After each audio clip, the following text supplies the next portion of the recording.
Welcome to Lead the Way with Anna Gauker. Your guide, Anna Gauker, is on a quest of her own to find effective ways of creating change and inclusion in our communities. You have come to the right place if you believe in truth, justice, and coffee. Thanks for joining us. Hello, this is Lead the Way, and I'm Anna Gauker.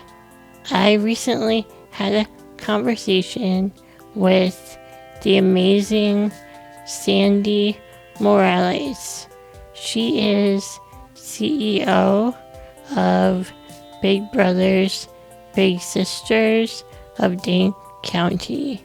And we talked about her background and how she got into the position she's in, but also she shared a lot of her really good insights on executive leadership and how to be effective as a leader, especially in the times we're in right now.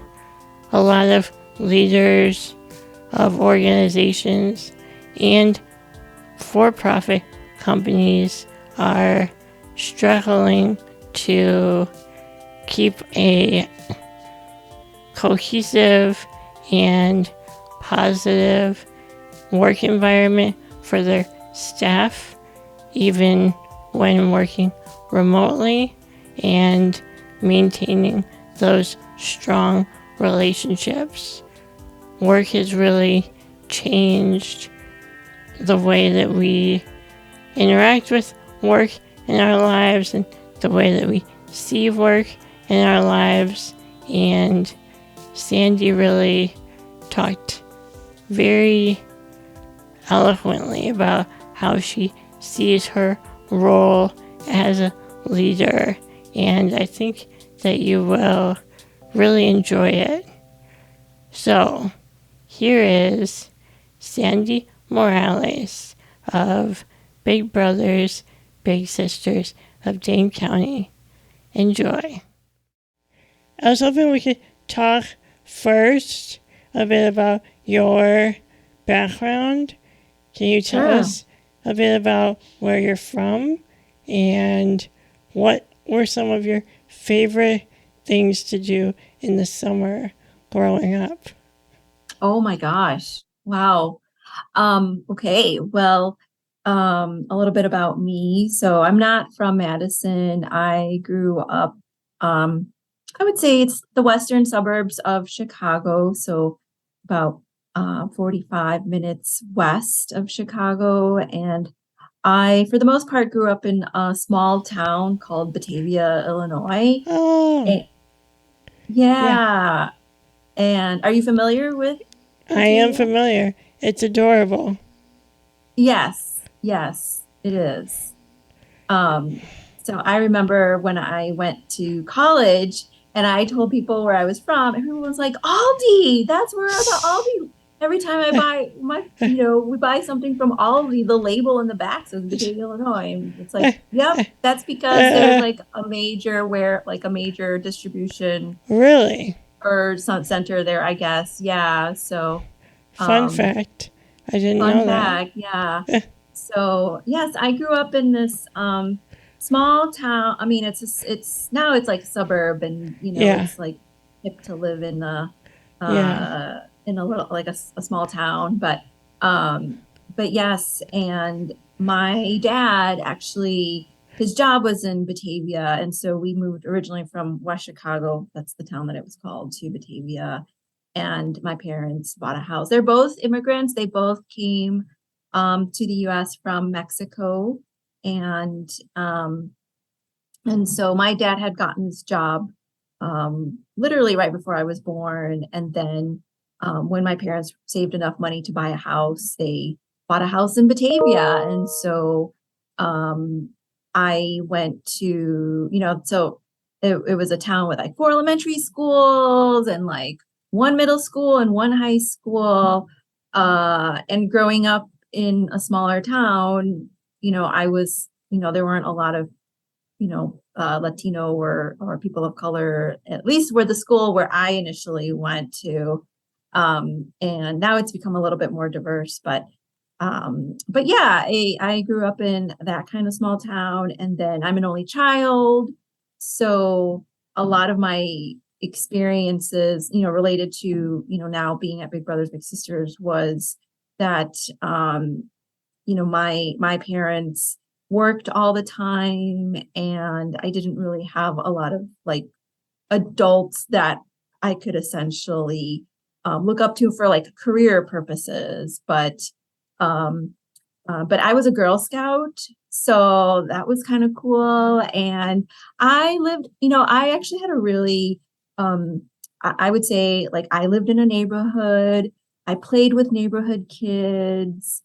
Um, and like the Girl Scout troop leader was like down the street. And so I walked to school. There was like a group of us kids that would walk to school, elementary school.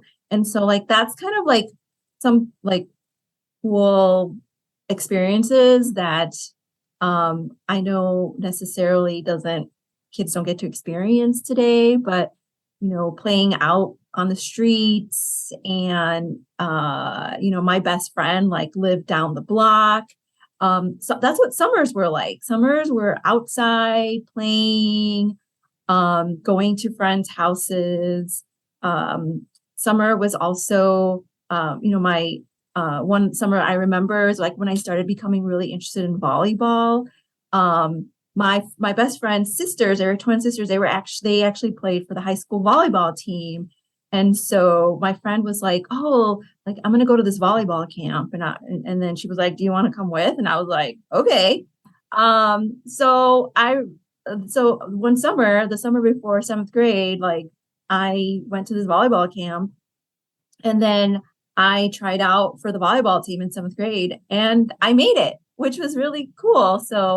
Um, so yeah, I really relied on others to kind of pull me into these different experiences. And that it's one reason why I believe like having other folks around you, people that are role models, or who are older than you, are great people to bring, expose you to these new opportunities. And I also had a neighbor who lived like literally across the street, and she like gave me my first like babysitting job.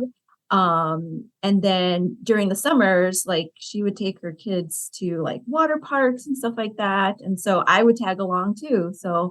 Um, so yeah, those were all really neat things that I remember about growing up and summers, and just doing stuff outside. I love small towns. So I think I Yeah. can really relate to a lot of what you talked about. And I think that I'm from a small town in Illinois as well. My town is it's like by Rockford. Oh, So sure. you might not know about it, but we have a nuclear power plant. So that's what we're famous for.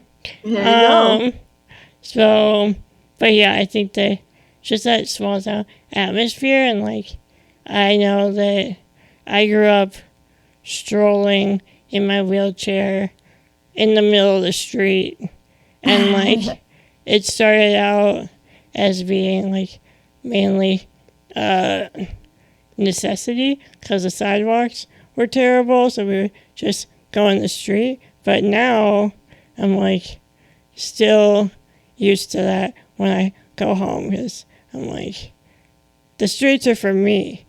Like, this is a small town.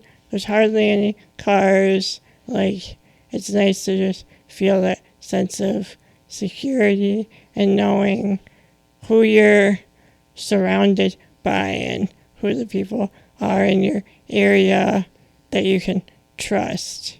I think that my mom and I were just talking about this because it was such a normal thing Hmm. for people a while back to be playing outside all the time, and like that's what you do, you just play outside. But I think she was Yeah. talking with me the other day about like it's different now, even you're in a small town, like you don't know who's actually outside paying attention now. You know what I mean? Like back in the day, Yeah. everyone was outside, so Right. everyone was like together, and you knew that there was always somebody watching and there was always Mm-hmm. someone available. But Mm. now it's like everyone's kind of doing their own thing on their smartphone, on their Yeah. computer, and so sending a kid to play outside is kind of a whole different atmosphere, even if you want it to be that way. So I think that things have certainly changed, but hopefully not forever. I think that there's still a nostalgia for what you and I grew up with, that's for sure. Do you remember what your dream job was when you were growing up and when you started college, and perhaps how that evolved after you started college? Yeah. So I was an only child, so I had to do a lot of pretending on my own. But I mean, when I was a child, I wanted to be a teacher, right? So like somehow I would come across like a lot of paper. And so, I would set up my stuffed animals like they were my students. And, and so I would pretend I was a teacher. So, I What wanted kind to of be teacher? just like an elementary Mm-hmm. elementary teacher. There was a time where I also wanted to be like a restaurant owner, and I had this cash register. It was like a really cool. It was a toy, but it looked like an antique register, and um, so I think maybe I really wanted to be a cashier, but it was like I was both the waitress and the cashier. So I really thought that I wanted to be like a restaurant. That's where I kind of say like I wanted to be an entrepreneur. Um, Yeah, yeah. all the So jobs. yeah. So and then I wanted to be like a fashion designer. So I remember this one, my mom had like these blouses. And so she didn't like that they were long sleeved or they were too long. So she like cut the sleeves off. And so like the part of your wrist was like cuffed, like it had a button on it. Yeah. So like I would take those and like make them into uh like either dresses or like skirts for like Barbie dolls. So Awesome. I would be like, oh, I'm gonna, I kind of like thought that was cool and want to be a fashion designer. But as I got older, I think I love the idea of like being a business owner, whether it was like a restaurant or something. And when I finally went off to college, I didn't know exactly what I wanted to do, but I I knew that I had foreign language skills. I ended up going to Marquette, and uh, I wanted to do something international. Like I thought I was going to travel. Um, I initially said I want to do like international studies, like more like arts and political science kind of area. But then eventually, I switched to international business. That's really Marquette actually had an international business degree, and so I could double major like I double made like marketing and then like international business, and um uh they had a very good like exchange program to study abroad. So I I knew I wanted to like I said I know I want to do something related to like because I can speak Spanish, like maybe I can like go work in a different country and it's in business and maybe it's like a corporate job or something. So um so yeah, I kind of just had those basics and thought that's what I would end up doing or something. So, but I knew getting a business degree was pretty smart because I Yeah. figured, like whether I work for a company or I work on my own, at least I kind of have the basics of what it takes to be in business.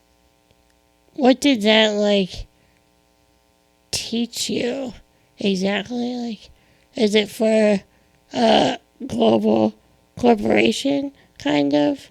Is that what you would be learning about in international business? Yeah, yeah. I mean, it was definitely like the fundamentals of business as everyone would take. But then it's also like looking at other, from what I can remember, looking at other like organizations in different countries and how they operate. But I would say the biggest learning experience for me for an international degree was actually studying abroad.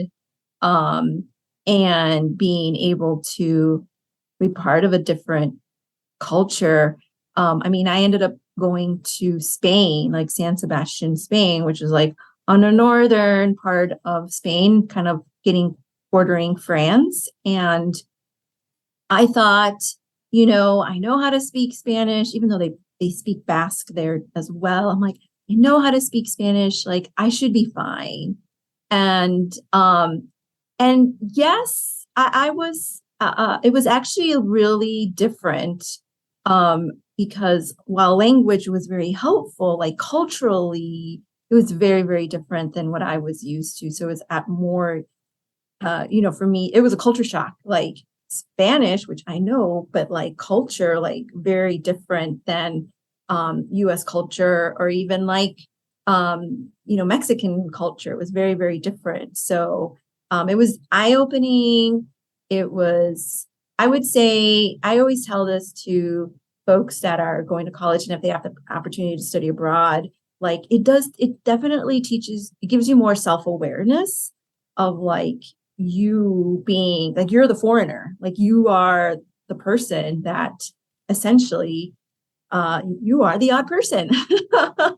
um and especially going to a place in Europe that was primarily I mean everybody there was like white Caucasian. I mean it's not until you go to the southern part of Spain where you start seeing more diversity or even like in Madrid, the capital, but like it definitely was eye opening for me to know like I speak the same language, but like culturally and how we look like it's very, very different. Um, Do you but remember anything specific from your time in Spain that was kind of like shocking to you or made you feel like, wow, I'm totally out of my element right now? yeah, I um some of it was like um I mean, just even like the accent or like the words people would say. And I'm like, I don't use the word that way. Like sometimes they would speak Spanish and I'm Yeah. just like, I, I understand. I can understand linguistically what you're saying, but I just can't understand like what you're trying to communicate to me. And Right, it is a very different accent. yeah, That's all I yeah. know. And then I remember like I wanted like coffee, but it was like hard to order coffee because they take coffee differently or the way they drink coffee is differently. And like, that I mean, at that time, I mean, this was like 20 years ago. I remember like everybody smoked and I was not a smoker. So that was like really shocking to me to see like how many people smoked. And then, um, uh, me and my roommate. So we were like foreign exchange students, but we were the only two that I felt like when we would walk down the street, like people would stare at us because we looked different. We had darker skin and darker hair, and that was just not something that you saw in that town. So it was very unique. And I remember we were walking down the street, and this man passed by us, and he literally turned around and started looking at us as he's walking. And I was just like, I mean, I said something. I was like, do I know you? Like, can I help you? And he was just like, I've just never seen you before. And like, where are you from? And it was more like, I mean, it was curiosity. And so that was interesting. Like, I Yeah. never thought of myself as a curious subject. But yeah, I would say it was just all, it was very, very, it was different. It was an experience, and it definitely made me more self-aware. And as you travel throughout Europe, I would go to some places and I'm like, should I say I'm American or should I say I'm Mexican? Because it made a difference on how you were treated. And so Interesting. sometimes I would say like, oh, I'm from Mexico. Um, because like if I said I was from the US, I might get a different response. Really Hmm. interesting. Yeah, yeah. So it was always so again, like I think that self-awareness really, I really like learned that by, going to a place where I've never been to. Yeah, totally. And how did you bring what you learned in your degree from international business to your current job as To my, CEO of a yeah. company? Um, I don't do international business. I do local business, but I think that self-awareness, that intentionality has been very helpful about like um especially like being in front of people, like reading the audience, like reading even into body languages. Like some cultures are um, more like body communication than verbal. And so that has been helpful to me as a leader with staff, with others in the community about, um, meeting people where they're at and uh, also being able to communicate with folks in a way that they want to be communicated with. So, Do you remember specifically when you became interested in working at a nonprofit, or did the opportunity just present itself and you found yourself moving in this direction? And how did this evolve for you? Did you always think you would be CEO at some point? yeah. Well, in terms of nonprofit, I one of my first jobs out of college was I worked for a dental um, distributor in the Milwaukee area, and so I worked in the marketing department. So I was like, yes, marketing department.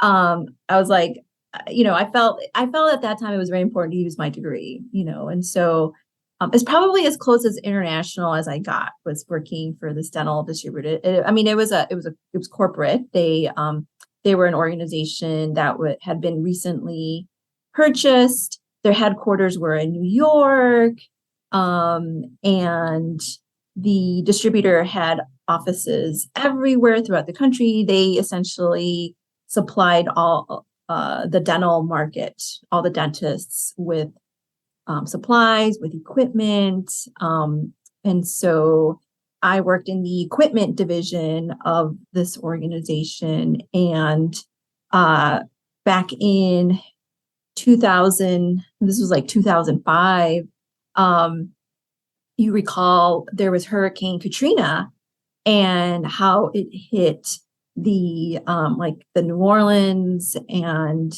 I mean that Mississippi, that Gulf Coast area was hit tremendously, I mean negatively impacting so many families. Well, it also impacted a lot of dentists. And so at that time, the company that I worked for had built this mobile like dental clinic that they used for trade shows to show off like the new technology for dentists that they could use. But they also had actually turned it could also be like a mobile dental clinic. And so I thought that was really cool that a corporate company could use this mobile dental clinic to go out and provide dental services. So I recall there was a time, back to Hurricane Katrina. So one of the things that this mobile dental clinic actually got to go to the areas affected and provide like direct services to folks that weren't getting dental services. And also one of the things that I got to do was for those dentists that were affected by Hurricane Katrina, we decided to kind of go down to the areas and hold workshops for dentists on like how to rebuild your dental office clinic if it was destroyed by the hurricane, and like, how to navigate insurance claims, and then how to use that, funding to rebuild your office. And essentially, the company that I worked for would help you rebuild your office. So that was I thought that was really a cool opportunity of like providing services, right? I mean, there was a business reason behind that, but I thought it was cool that it was a way to help dentists out.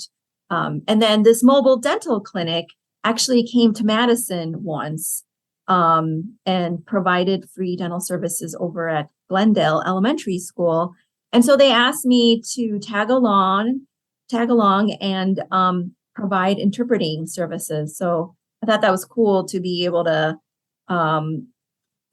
interpret for parents who were bringing their kids to get dental services, to be able to work with the dentist and do that. So that was kind of cool. And because I was familiar with I became familiar with like dentist lingo and all the equipment and tools and stuff. That was very useful. And so that's kind of when I was like, wow, like I made a difference. It's my job. It was my job to make a difference. And so I started exploring like, how could I be more impactful? How could I, again, use my language and my cultural skills to make more of a difference in communities and give back? That's so cool. And so essential. I think even now, dental services in Madison are really needed. So I hope that they have come back again and again to visit, because that is pretty amazing. Yeah. What would you say surprised you the most about your current job when you started it? Oh, when I started? Surprised me. Just the like how much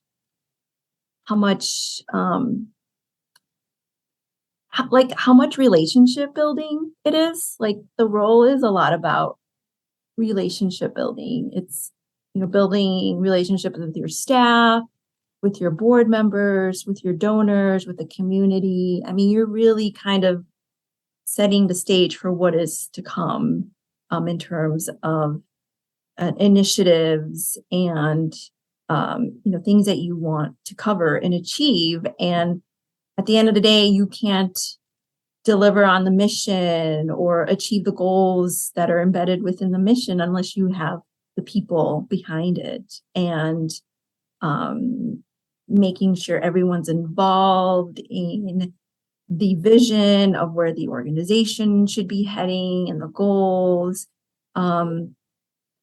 It was I guess it was surprising about like how much time is spent in that, but it does make sense. Obviously, we are an organization that is about relationships, so it would make sense that the foundation is about relationships. What would you say is the secret to doing that when you're starting out and realizing that you need to create a foundation of relationships to build on.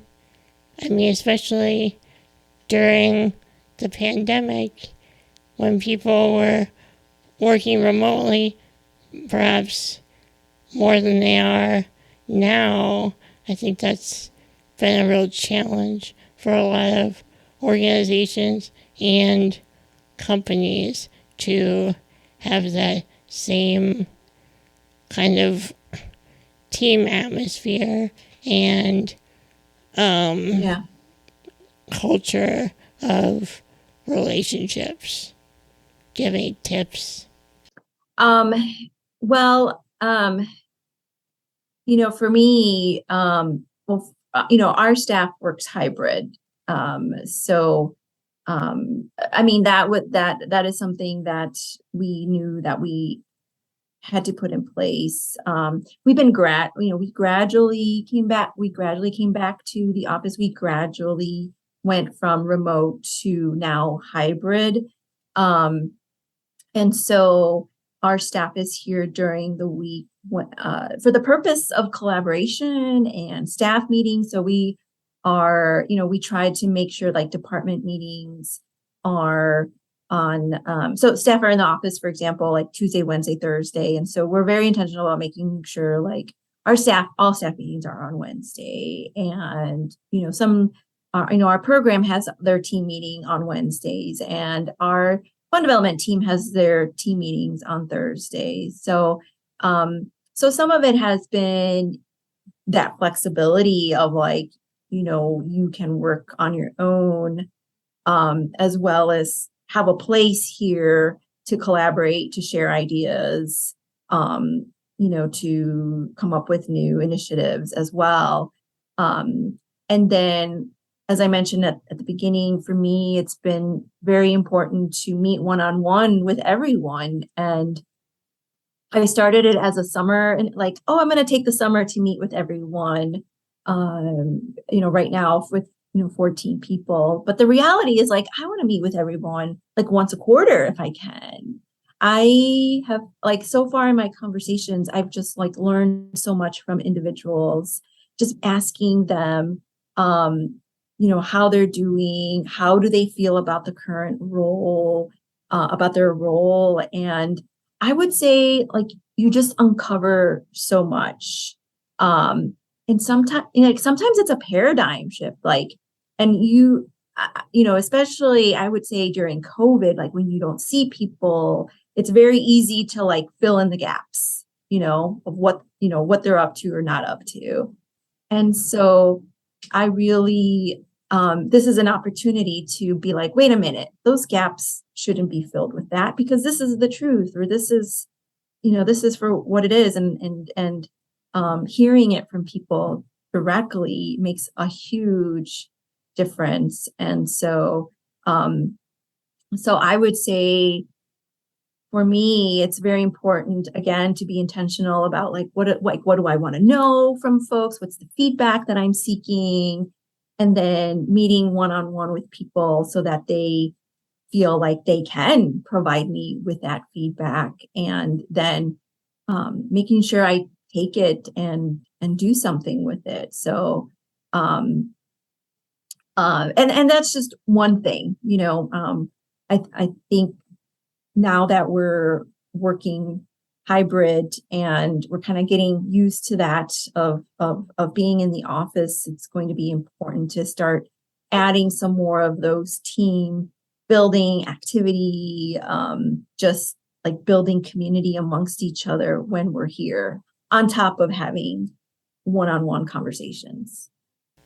Yeah, I think that it was a shock for a lot of people to get back to the office, but I think that from what I hear, there's also, kind of a split feeling about it, because there's a certain group of people who really thrived working at home, Yeah. really kind of felt like they were a little in shock at the concept of going back and having to try to reverse everything that they had adjusted to, but then Right. there's definitely the alternative, which a lot of people feel strongly about, being in person and having those face-to-face interactions. And I can imagine it's a challenge to balance a group and accommodate everyone and their individual needs and how they operate best and how they are the most productive, but also staying focused on what you actually need to accomplish together.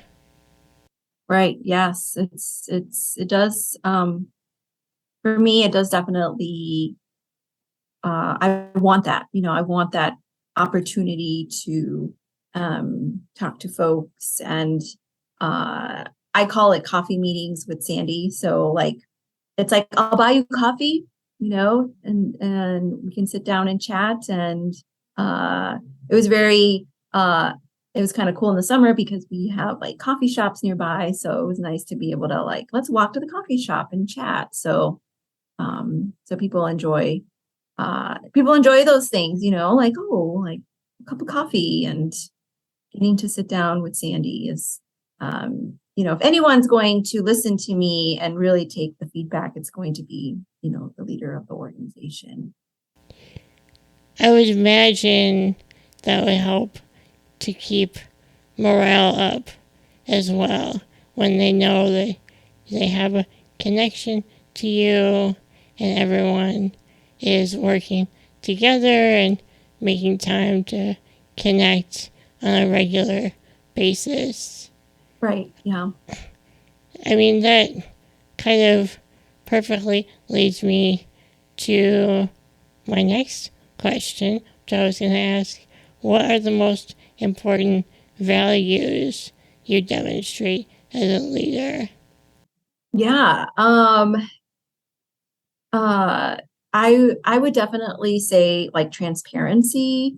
Um, and especially I think like COVID has made it a little bit more important, because you were working in a remote situation. And so the need to be transparent was even more important. And I mean, communication and transparency, I think, go hand in hand.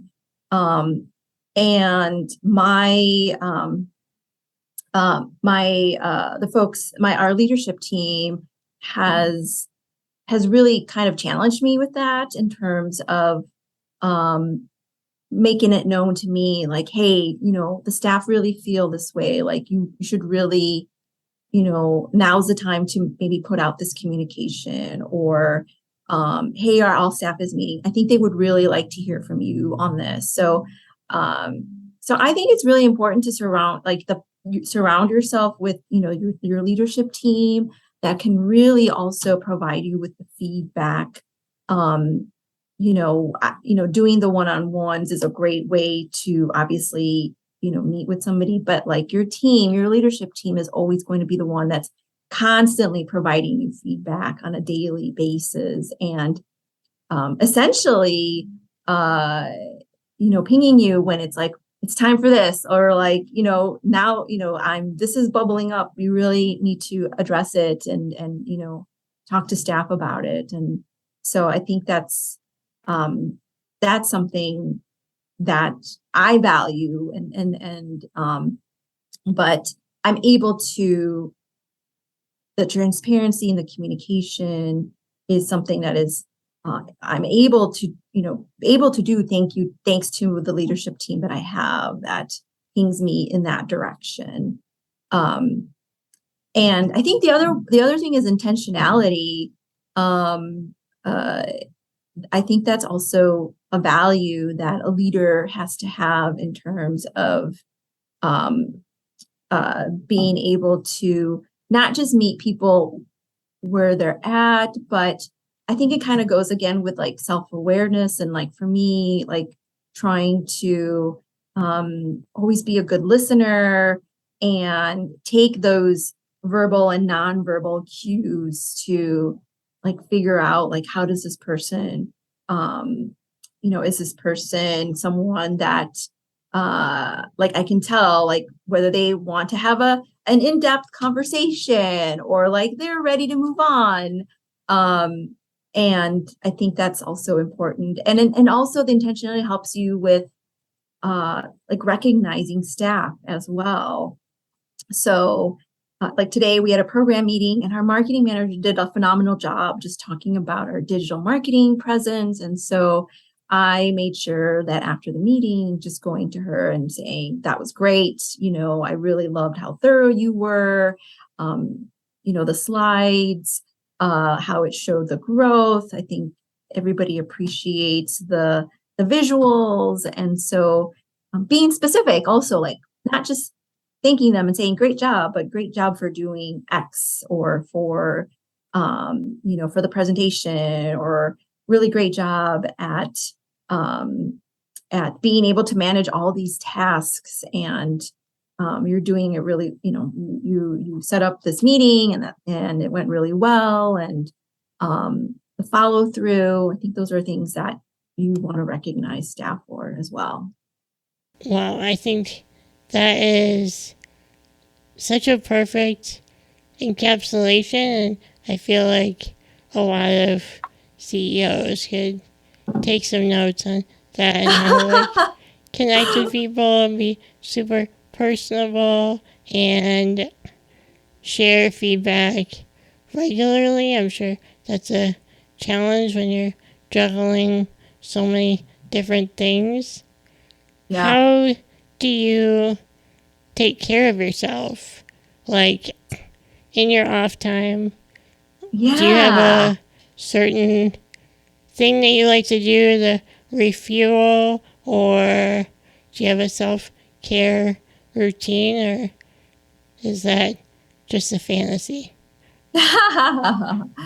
Well, I take care of myself by I work out twice a week. Actually, I work out with a personal trainer who's my neighbor and lives across the street. So I only am able to do this because they live across the street. Otherwise, I don't know how much I would accomplish. But and then I sometimes I manage to throw in a yoga class here and there. I actually really do yoga, like yoga, but it's so hard for me to do it every day. And so, I mean, my goal is like once a week, and I'm failing so far. But I do work out twice a week because somebody holds me accountable, so I have to, and I want to. So obviously, so I do that. I mean, other things. I spend time with my family. I have a 10-year-old daughter, and she looks up to me, and so it's important for me to be there for her. And again, the intentionality doesn't go away. I take it home with me, and trying to ask her about her day, and trying to learn about things that she likes, and asking her.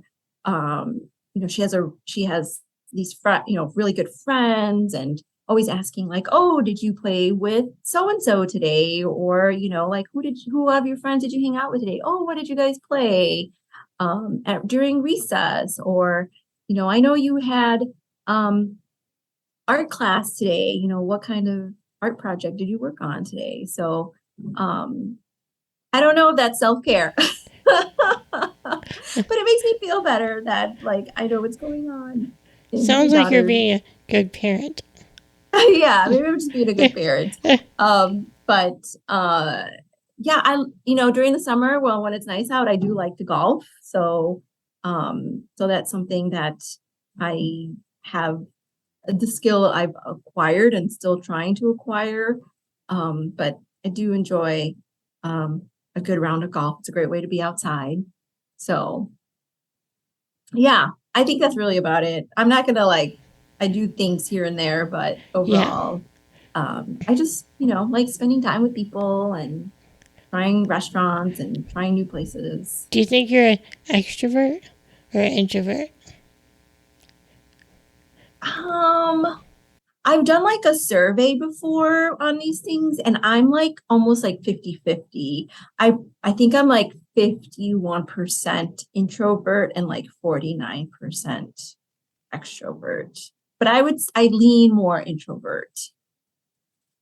So I know sometimes it doesn't appear that way, but I really am probably like I need to go back in like on my own to recharge for sure. So um but yes. And I think part of it is also like I've been in this role for for several years now. I've built my network over the years. And so it's going to a networking event, it's different now because you run into people that you know already. And so you talk to them.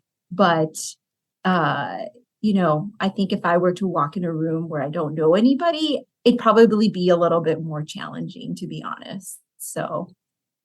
Um, so yes, so I think I can be extroverted, but a lot of it is because, well, I know the people that are there for the most. What do you think is next for you? What are you excited about? What do you aspire to in the future? Do you think you'll run for president?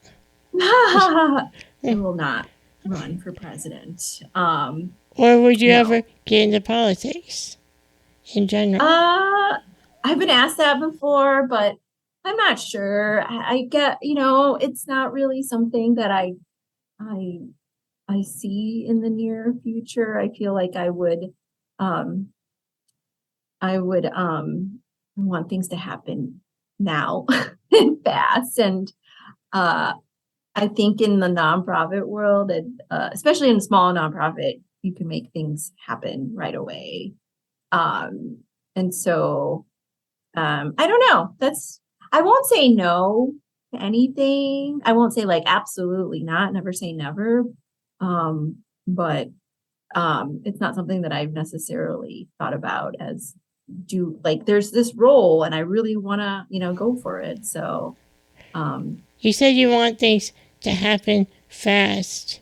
Are there certain projects or initiatives that you're planning for the organization?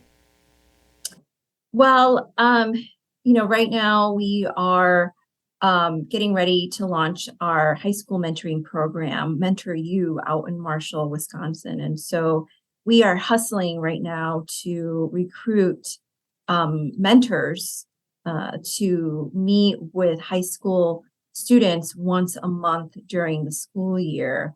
And, that's something that we're trying to like, school starts next week. So we are really trying, hustling to find those mentors to meet with students starting, towards the end of in about a month or so. They meet with them once a month. So that's something that we're very excited about. This is a high school mentoring program where kids are actually enrolled in this half credit course that they'll be taking over the year.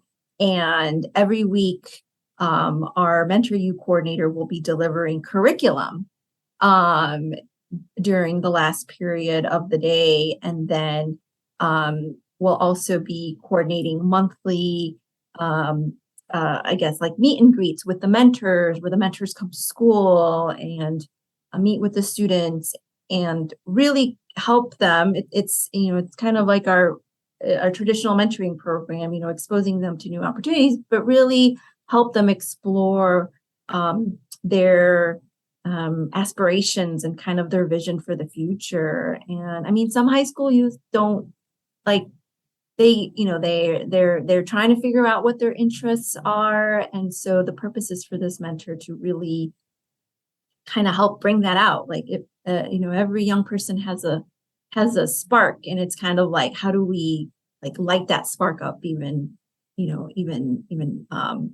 brighter. And so we're very excited about this program and bringing it to a community, a very diverse community. Marshall, Wisconsin, you can consider it more like small town, almost rural, but it's in Dane County, and it's one of the most diverse communities that you'll see that's right here. And because of its location, unfortunately, there aren't as many of the resources that you see here in Madison and Middleton, some Prairie, that are, that you don't see those necessarily in Marshall. And so we're hoping that with our partnership with our high school mentoring program, we can bring some more of those resources to an underserved community where, we're seeing kids are graduating from high school, but they're not necessarily graduating with a plan of like what's next, or going, whether it's going to college or going to a 2-year college, or going right into the workforce, or military. Like it's we're seeing youth that are not necessarily exposed to opportunities during their high school years that really makes them think about like what's next. The So future. yeah, the future. So Where do you so I'm very find excited. mentors? Yeah, Where do you find your mentors? they're out there, they're at companies, they're at churches, they're at uh they're master degree students. They are they can be parents. It can be anyone really, that can be a mentor. And so it's just somebody that can really work one-on-one with a student and really help them explore their interests. So yeah, they're out there, and we promote via our website, our social media, our events, through our board, through our current volunteers. We have close to 500 volunteers that mentor kids, and so we leverage them and their networks to find those additional mentors. For someone who's very busy and has a lot going on, as you can relate, how would you sell mentorship? Like, how do you explain it in a way that makes it sound possible for someone who's super busy? I guess I'm trying to say. Yeah. I would say we're all busy, right? We all have the same 24 hours as everyone else. It's just how we use them. And uh for some people, like if you're someone that either way, if you grew up with a mentor, if you had adults around you, one in 3 kids grows up without a mentor.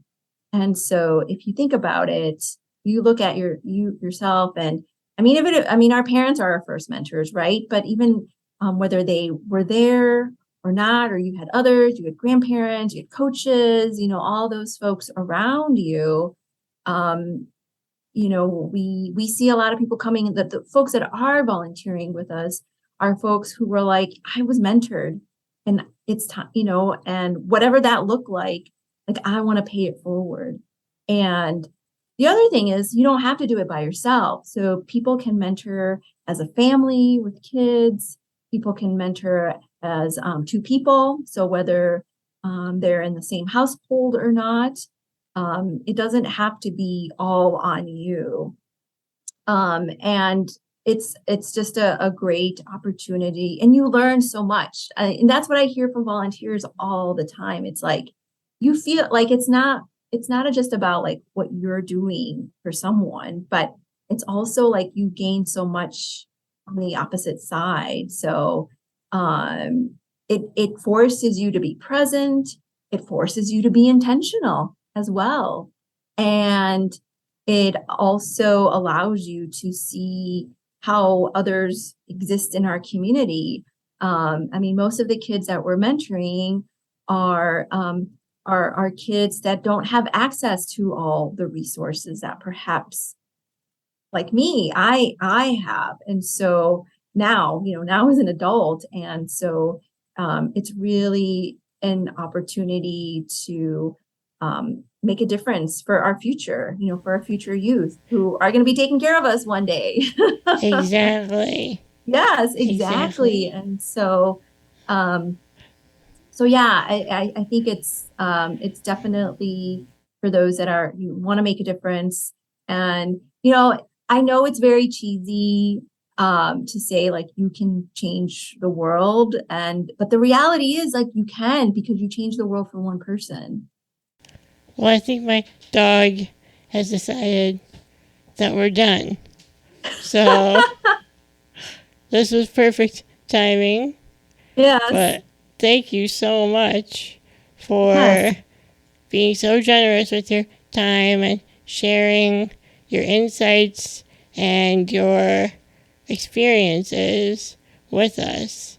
Yeah. Thank you so much for having me and really taking me back and asking me some questions about, like where I grew up and my summers. So it was kind of nice to go down memory lane.